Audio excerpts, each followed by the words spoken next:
listeners. I hope you've all had a pleasant Wednesday night planned for yourselves. Perhaps you've just enjoyed a nice dinner of goose and pheasant with quail egg. Perhaps you're now about to enjoy a bubble bath a la radio. I hope your Slavic maid goes easy with the bath brush this time, especially if it's a new one. You know how those fresh bristles leave the nasty rashes. Let's hope she remembers to use plenty of talc. Oh, but they never do. They never use enough talcum powder after the bubble bath. Listen, Svetlana, I don't care if you think us American Anskis use a luxuriant amount of talc. For Christ's sake, you told me you grew up in a talc mine. You told me you had so much talc back in Brakistan. You used to hide little talc pouches up your rear to bring home to feed your 11 brothers and sisters with. So, if there's plenty of talc in Tiki-Biki land, or wherever, and there's always plenty of on the shelf at the Weissman's market, well, then who are we saving all this talc for? Had you spent a little more time looking after your own hands, rather than other people's talcum powder, you might actually still have your hands. Well, now that I think on it, she did lose both her hands for not meeting her talc quotas. So in a way, had she better mined talcum, she would in fact still have her hands. Quail egg on my face. But I still refuse to see her point. Interesting observation, Mr. Narrator. This episode is brought to you by Slippery Steven's Slick and Schnazzy Sauce, now in whiskey cigarette pheromone with black licorice ether fume. The ladies love a musky, oily, hairy man like me. It is what they want. Isn't that right? Take it from me. I'm Steven, and the ladies love my oily, oily hair. That's right. I, and maybe a younger sister, if I have one, would both love if Slippery Steve... Alright, what is this, Steve? Okay. Hang on. Just read the disclaimer and I'm out of here. I gotta skip town for a bit anyways. Okay. Warning. Slippery Steve's Slick and Schnazzy Sauce will cause dizziness and nausea. It also may cause cancer and Sagittarius if you believe in that kind of thing. Don't use more than 5 squirts in a day. It made my head numb. My legal name is Slippery Steve. I have a license to practice law in South Dakota, and I'll sue you 100 times if you sue me once. Back to you, Mr. Narrator. I knew it. I knew there was no way she could possibly feed all 12 of her children with the meager salary I pay her, and yet just yesterday I spotted her youngest, the little runt boy with the pig ears, running happily in the streets. He no longer has any of his ribs showing. His limp is gone. He started growing again. I wonder, dear listener, what she's been feeding that little piggy. I wonder, too, what the white dust is that accumulates on my chairs and my pillow. You know what, dear listener? I think my Slavic maid might just be cramming my... No. I'll use this. This will be a great episode. Anyways, while I write If These Walls Could Talc, please enjoy another random episode of the Slanted Hallway. This one is called... Dog Cop the Origins.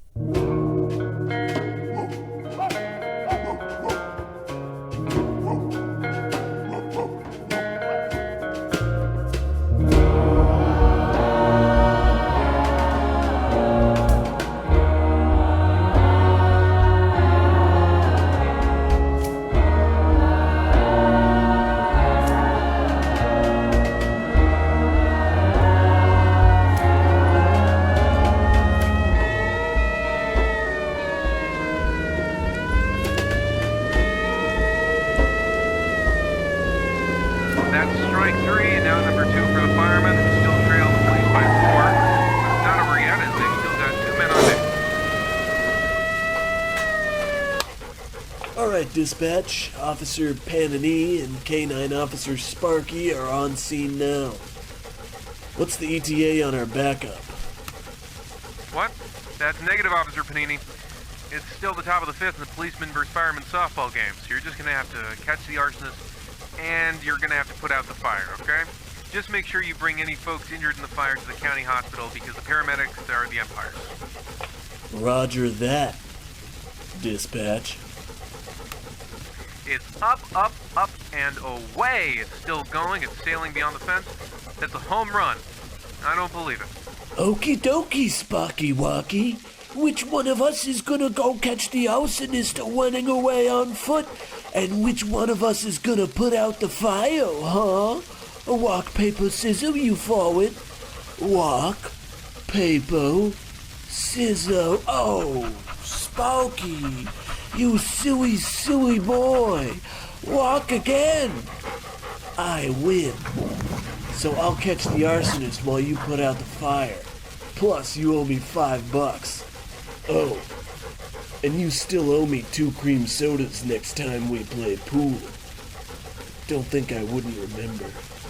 Alright, let's go.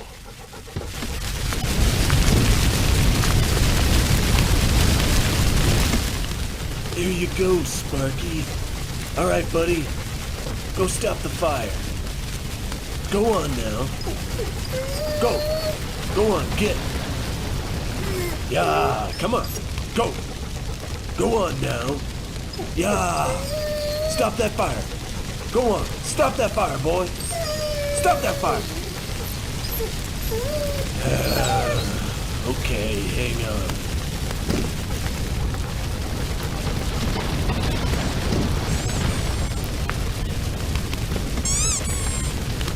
Okay, boy. Yeah? You like Mr. Squeaks? Okay. Well, here you go, boy.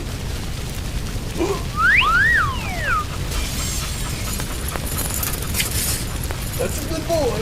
Hey, don't forget to rescue any survivors, boy. Good boy. Now to catch me an arsonist. Hey, is that a baseball? Ugh.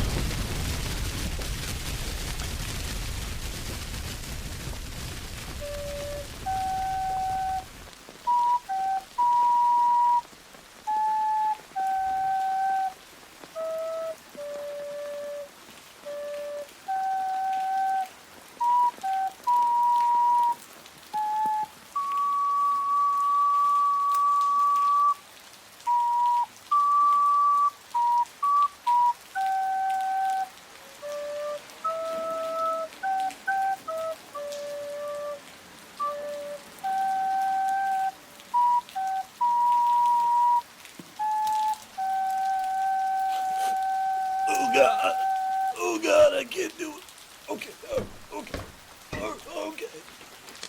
Sparky was a decorated police canine who served Surtling County loyally for 2 years, 10 months, 8 days, 14 hours, and 16 minutes. That's 1 dog day's afternoon short of 20 dog years. He and I knew he was supposed to retire that very night. However, we all know that wouldn't do much to deter old Sparky. He was gonna keep fighting until he heard that bell. Unfortunately, all the fire alarms in the building were broken at the time. So, with just 3 hours left until his retirement, he did something so reckless.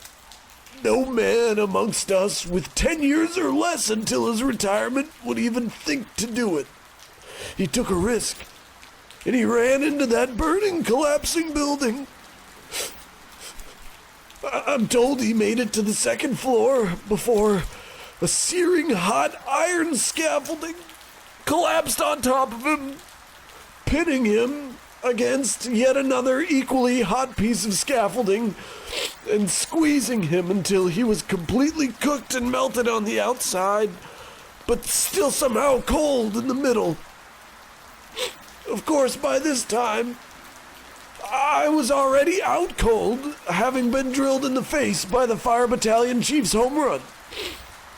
I still can't help thinking, somehow it should have been me, Officer Reuben Panini, up there pinned between those hot surfaces, being melted and cooked.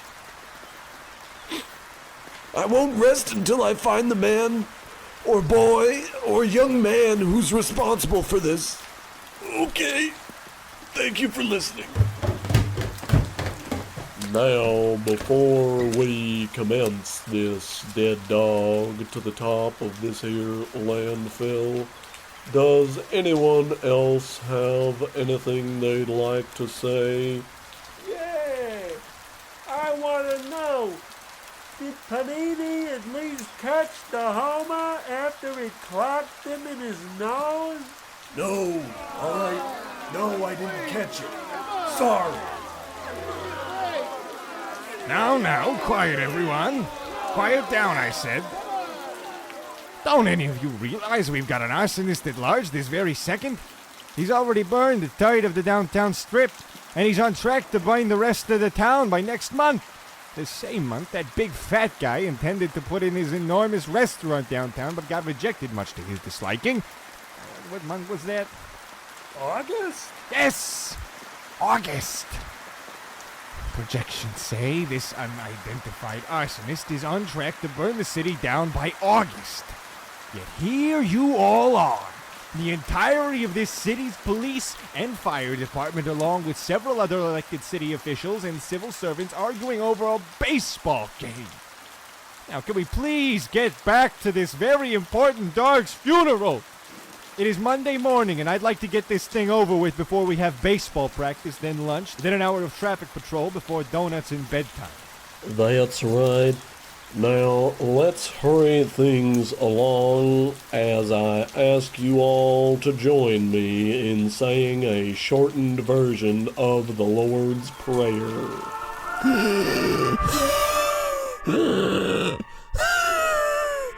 Dear God, my Lord, I accept you and the Jesus guy into my heart.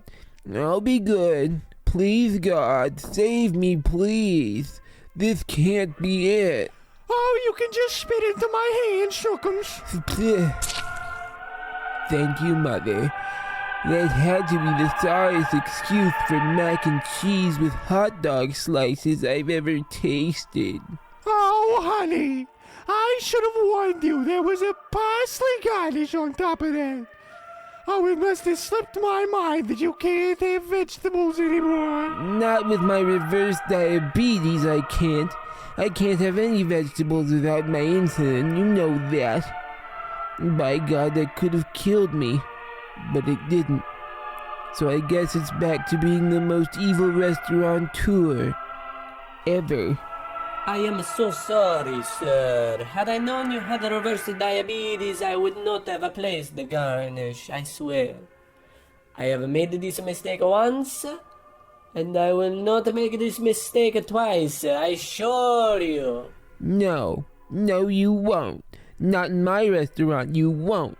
We serve modern American style Italian and Oriental, and that means no green leafy things on top of my macaroni. You're fired. I mean, I won't be hiring you. You're not hired.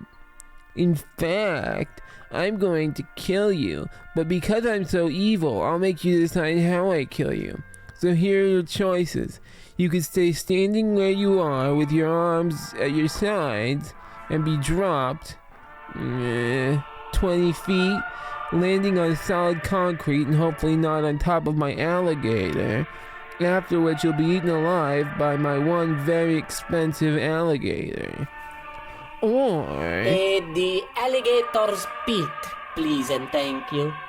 there's other options. I know, I just can't imagine you would lead with the most severe and painful option. Wow. So, assuming it only gets worse from there, I will save us both a great deal of time, and I choose the alligator pit. Let me finish. There's the alligator's pen, or you could have 100 basketballs dropped on you. Well, that doesn't seem so bad. All at once. See, you didn't let me finish. Imagine the feeling of not getting picked by either team in boys' gym class, so you get bumped down to play basketball with the girls. And even they don't pick you until last. Then, just as Maddie Myers, your crush, goes to pass you the ball, you sneeze, closing your eyes and allowing the ball to hit you square in the nose, causing you to repeatedly blood sneeze on all the girls in the middle school class. Except this time it isn't just one basketball, it's 100 or 200, and they're falling all over you, all at once. Okay, I am choosing the basketball. You're sure? I can't think of anything worse. You know, it's been a long day, and I don't think I could bear watching that one. So alligator pit it is.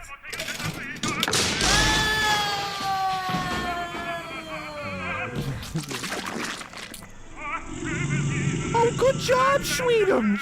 How's about I get you a slice of my homemade sugar pie to celebrate? There's nothing to celebrate yet, Mither.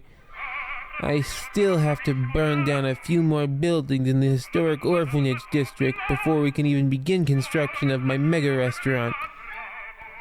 I still want the sugar pie, though. Of course, honey, I'll go get it now.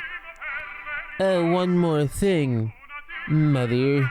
That's the second vegetable you've let slip by yourself this month. That could have killed me. Jasper, I'm sorry, I'm sure you are. But in case you aren't, I'll make myself perfectly clear. Crystal clear. Perfectly crystal clear. Like glass.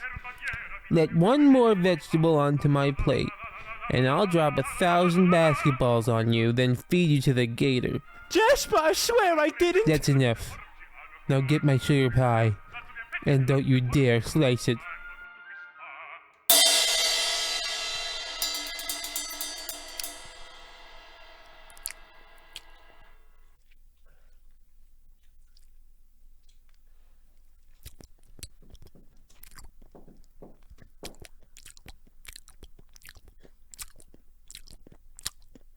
Oop, my bag. Well.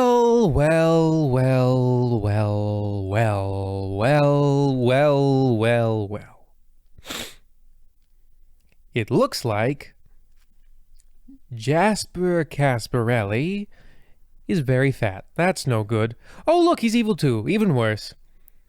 I must have written this episode in a blackout. This episode is brought to you by the letter F.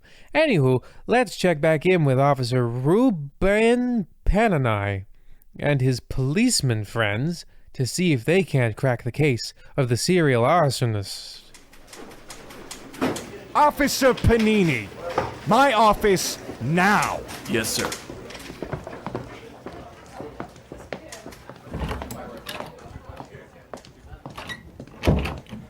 Panini, I wanted to extend my sincerest condolences for the loss of your partner, Officer Sparky.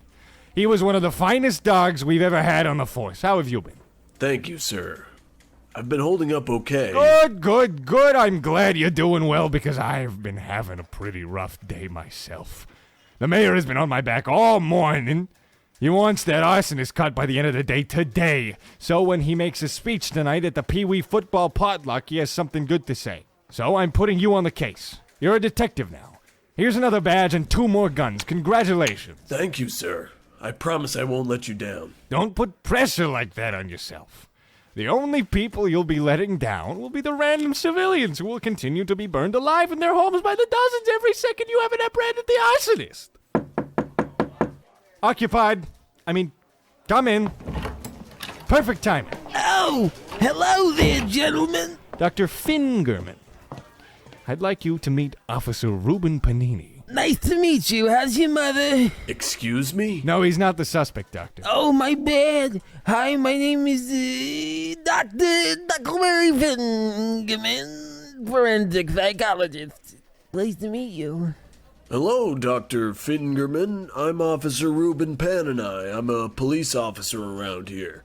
Nice to meet you. Dr. Fingerman here has been studying the criminal mind for over 30 years. He's been helping us build a profile of our serial arsonist for a few weeks now. I'll have him fill you in on his findings. Go ahead, Dr. Fingerman. First, do I begin? First off, I think our suspect is likely in his mid to late 60s. But balding? Tall? He eats his soup crackers after he's completely finished with the soup. And he can't sleep with any lights on or noises in his room. He also likely is to be skinny as a rail, a fence latch, any skinny thing, a pole even. He's skinny, for he doesn't hunger for food so much as he prefers to ravish himself in the purely sexual satisfaction he derives from burning things. He likes to burn down buildings. Wait. Hang on. So you're saying this guy gets his rocks off, his kicks, his thrills. He gets it just lighting things on fire? Precisely. I don't understand. Well, come on. Think about it.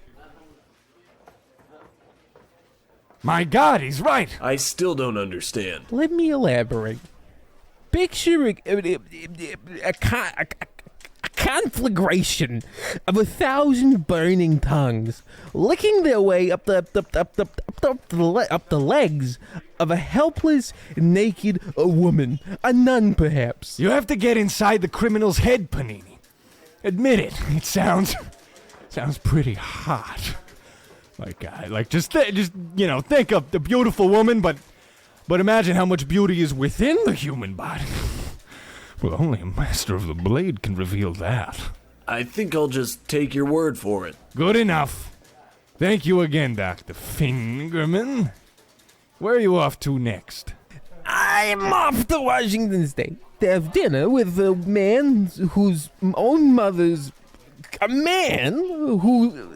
The mother of a fellow who ate the face of his own mother. The lady with no face. I'm having dinner with her. We're gonna talk about how to catch her son so I can interview him. That way I can catch a guy in Oregon who's been killing young women and eating their faces. So after I'm done interviewing that guy, I can start searching for a man in Idaho who's been running around eating women's faces.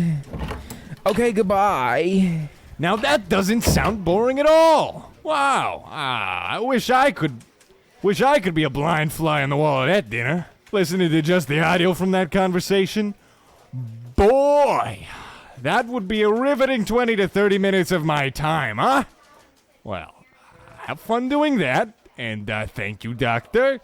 Now, you do very important work. As for you, Detective Panini, your new partner's at your house, now enjoying some glasses of wine and hors d'oeuvres with your wife, discussing how they'll split custody of your son in the event of your death. You'd best head over there now.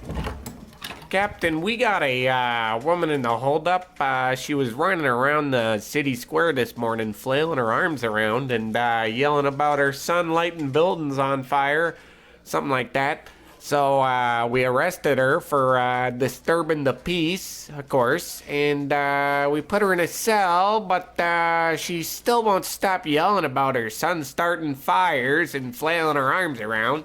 Any chance we can ship her off to the county hospital for the criminally loud and flailing? Wait a minute.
That gives me a hunch. What do you mean? Fire on. Building fire on. Lighting building. Lighting buildings on fire. That's not unlike arson. English, damn it! What are you on about? I can't explain it. I just think that lady out there might know something about our arsonist. Didn't you hear? She was flailing her arms all over the place. She can't possibly provide a credible statement. I just want to talk to her. Come on. I'll pack her into a box to send her away to the crazy house. Just let me ask her a few questions. Well, let me think. Okay, fine.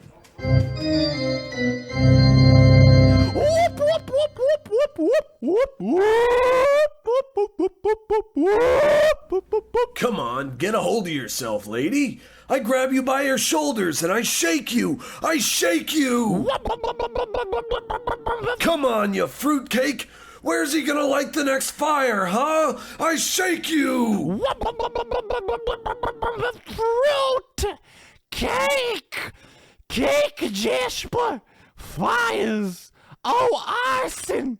Arson, I say! Yes, arson. Good. Who arson?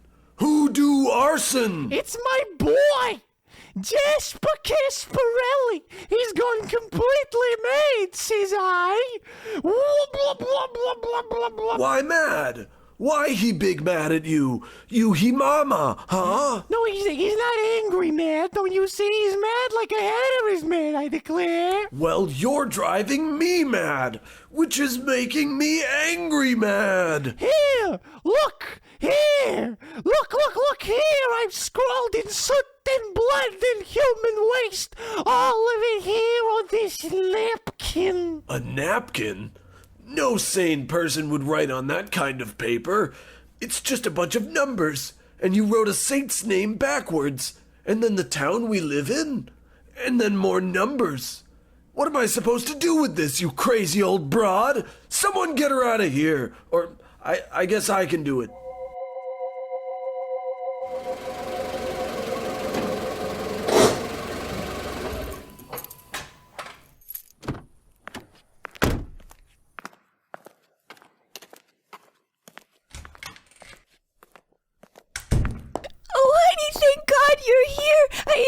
Horrible dream after my midday wine bottle nap that you died. You were struck by a can of paint that was hanging from a rope on the ceiling, and then you slipped through oil and marbles, and then you grabbed a doorknob that was scalding hot, and you left the sink on, and it was wet, and it was dripping down the stairs, Oh, Mrs. Panini, that murderous child has been locked away for months. It was just a dream. So everything's okay then? No, actually. We're very far from being okay. As a matter of fact, lots of things aren't okay. For example, an even more violent and dangerous killer is at large. Extra large, this very moment. Good heavens! What does that mean? It means he kills people. And since I'm the principal investigator, he could be after me and, by extension, you. How? He's gonna set you on fire and throw you through the window to burn the house down while I sleep, probably. That is, unless I can crack this code. It's on a napkin in my pocket, covered in human waste and blood. I hope my hand sweat hasn't smeared it. Now, throw out that dinner you made. I'm gonna drink in my study. Send my partner in. Okay.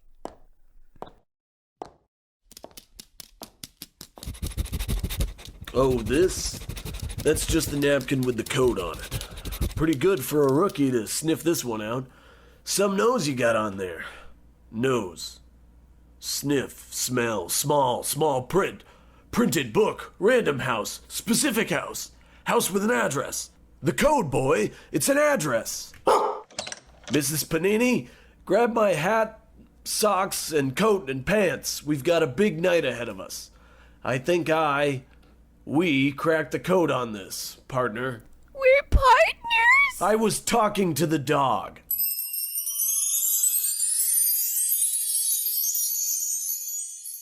Keep your head down. I don't see any fire in here, but this is definitely the place that the napkin said. Unless I read it wrong, or that crazy lady wasn't as reliable as she seemed. Private Pepperoni, no! All right, you sick animal. Reveal yourself. Hello, Panini. And hello, Officer Panini. I hope you don't mind if I eat. No, that's okay. But what isn't okay is that you just shot my partner like a dog in the street. But inside and in cold blood. Alright, now you've killed 2 of my dog partners. I want answers. How did you get his cold blood in here? How did you start the fire, other than with a gun and matches? And what's your name? And also, will you please put these cuffs on? No can do. I've got extra thick wrists. But also, no way in hell, pig. And also, you're wrong. You didn't start the fires and shoot my partners? Oh, I'm sorry. No, I started the fires. And I shot your partner. But I didn't kill your other partner. Also, my name is Jasper. Pleased to meet you. Hi, Jasper. What do you mean? Sparky! You're alive! Come here, boy, come here. Come to your partner. Come, Sparky. Come on, Sparky. No, Sparky. Sparky, come on. Come. Sparky, come. Sparkle. Come on, buddy. Sparkle. Come here, Sparky. Come, Sparky. Sparky, how could you? How couldn't he, more like? If your hands weren't dripping in duck fat, you'd never get away with this. It isn't the duck fat, Panini. He's always worked for me, and I'm afraid I've already gotten away with it. Already. The arson, and also the dog betrayal, or rather, whatever a not betrayal is. Reveal of the way things always were. There's no word for it, yet. But I suppose goodbye is just as good a word as any. Okay, boy, now you're going to take the badge off that dead dog and pretend to be that dog. Come on, you want a treat? Impersonate that dog for the next few years. Go, boy, go. And then put all these confession letters in Panini's shirt.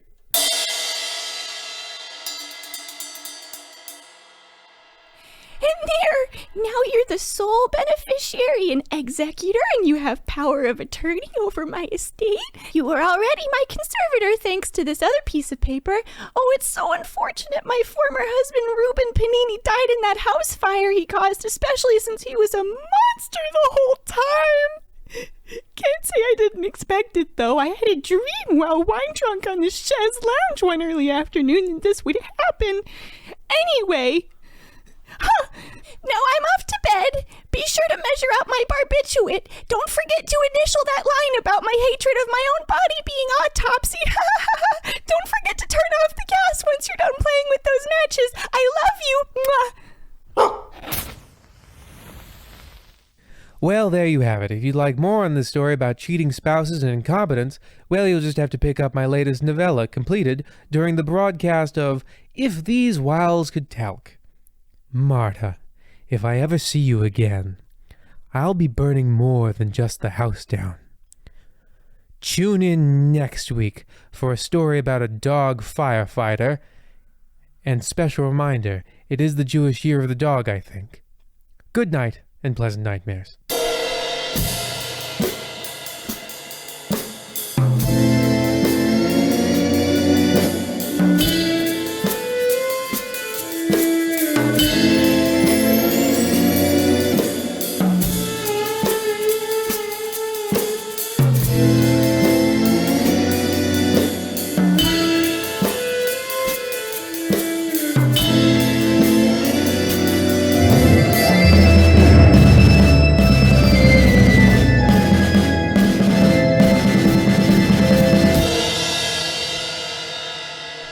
It's Gary's birthday. It's Gary's birthday.